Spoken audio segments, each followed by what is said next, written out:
Holdfast Marine's videos are sponsored by me. I pay the bills. Thank you. Hey everybody, Will from Holdfast Marine, your local boat shop.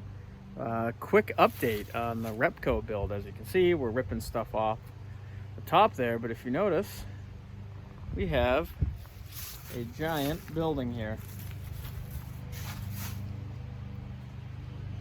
Spent the day yesterday with my buddy, and we put up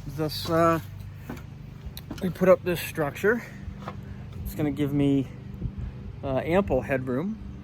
We didn't put any center supports over where the wheelhouse is going to be in case I decide to either bump it up or bump it down or whatever.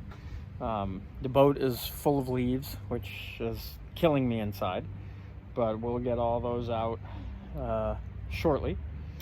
That's pretty much it. I mean, it's just a quick little update. Don't really have much else to say other than this was an interesting build.